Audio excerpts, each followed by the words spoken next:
be on a talk show tonight, and I'm gonna talk shit about them on the talk show. Talking shit on the talk show. This is the one time in my life where if you have something to say, I don't want to hear. It was supposed to be her comeback, a gritty, high-stakes drama meant to erase the Snow White backlash and prove she was more than just internet controversy. But just weeks into filming, the production shut down. Completely.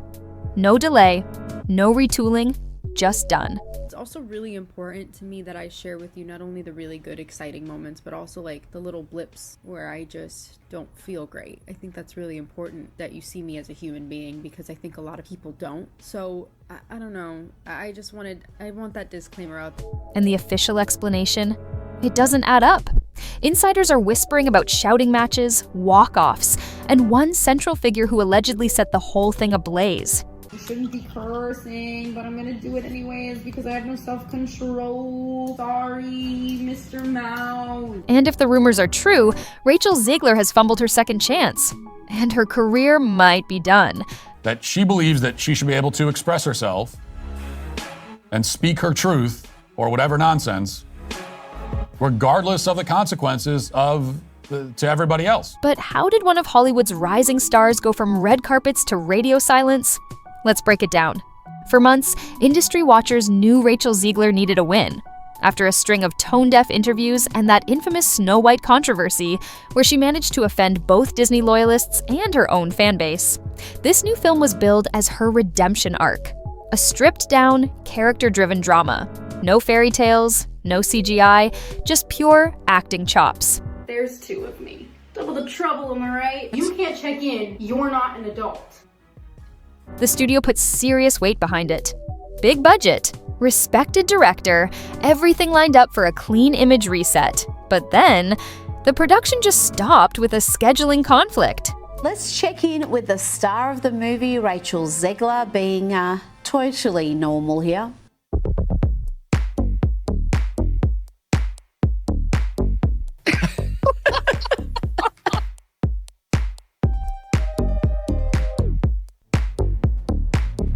But we all know that is not the reason.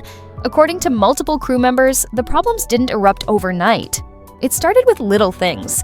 Eye rolls during rehearsals, scoffing at direction, late arrivals, iced coffee in hand, that I'm too good to be here energy. You know, the original cartoon came out in 1937, and very evidently so. There's a big focus on her love story with a guy who literally stalks her. Yeah. Weird. She's not going to be safe with the prince, and she's not going to be dreaming about true love. Oh my God. One lighting tech put it bluntly. She made it feel like we were lucky to be working with her, not the other way around. Not exactly the vibe you want on a high-pressure set, especially when you're the one with something to prove. But the passive aggression didn't stay passive for long. I don't know if I've ever explained before. I was cast in West Side Story on January 9th, 2019. 1919, so 19's my lucky number. That probably interests no one, but it's interesting to me, so. Midway through filming, sources say Rachel started demanding massive changes to the script. Not tweaks. Overhauls. She allegedly wanted scenes rewritten to better suit her public image. Softer angles, more heroic lines, fewer flaws in the character. The problem? That completely clashed with the story the director was trying to tell. Like, who has been the most exciting person for you tonight? Oh my God. Besides me. Took the words out of my mouth.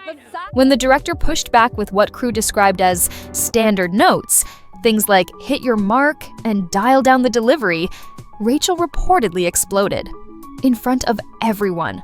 Full costume, cameras rolling, witnesses say she accused the director of undermining her talent before storming off set. And from that point on, the wheels came off. I will elbow everyone out of the way to play the part. I'm a narcissist. Hollywood, baby. A key supporting actor, central to the film's emotional arc, refused to shoot more scenes with her until a mediator was brought in. The makeup team started rotating shifts to avoid being assigned to her trailer. What an idiot I've been as a young person in this industry who has no filter and no idea what she's doing. An assistant director allegedly threatened to walk unless something changed. According to one insider, it became a walking PR nightmare. And yet, Rachel didn't seem to notice or care. She told people she was being targeted, misunderstood, disrespected. The irony? The more she played the victim, the more the crew hardened against her. But the worst was yet to come. While rumors swirled online and Reddit threads exploded, Rachel went live.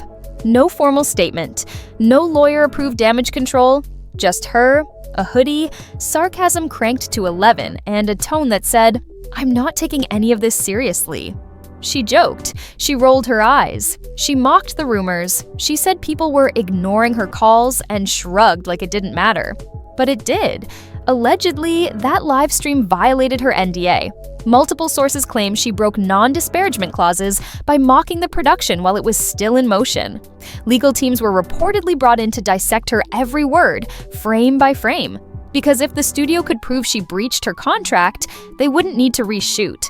They could cut her loose without paying out. And rumor is, that's exactly what they're planning. When Hollywood wants someone gone, they don't announce it. They just stop talking. That's exactly what happened. No stylist reposting old looks, no directors defending her, no vague "we support Rachel" tweets. Nothing. Even her PR team has gone dark. Not a post, not a press release, not even a recycled photo op. The people who once called her a rising star now won't touch her name with a 10-foot pole. Fashion campaigns she was lined up for? Scrubbed. Her image removed from promo decks like she was never there. That's not PR damage control. That's full-blown erasure. And the ripple effects are just beginning. Agents are now warning clients not to be seen with her, not at events, not in background paparazzi shots. Why? Guilt by association, because when a rising actress turns into a walking HR liability, everyone else scrambles to protect their own brand. And it's not just Rachel. Other Gen Z stars are reportedly being reevaluated, studios are digging through interviews, red flag hunting. One casting director reportedly said, "She made activism look bratty." Now every young actress with a voice and a TikTok presence is paying the price. Rachel didn't just torch her own image, she might have scorched the whole playing field. So, what now? Best case, the studio Frankenstein stitches together something salvageable and quietly dumps it onto a streaming service. Worst case, legal limbo. A dead film, a career ghosted into oblivion. And here's the thing, Rachel's not helping herself. She's still posting, still spinning, still sarcastic. No apology, no accountability, just endless clips where she acts like the whole thing's a joke. But no one's laughing, because the industry has already moved on. The silence is deafening. No new deals, no new castings, just nothing. And in this town, nothing means something. She was handed 2 golden opportunities, first with Disney, then with this comeback film, and both of them slipped through her fingers. The question now isn't just, can she bounce back? It's, will anyone even let her? Because right now, Rachel Zegler isn't being canceled. She's being forgotten. And that is way worse. If you made it this far, thanks for watching. And if you want more stories like this, hit that subscribe button and turn on notifications. I've got even more wild industry breakdowns coming your way, and trust me, you won't want to miss what's next. Until then, stay tuned, and I'll see you in the next one.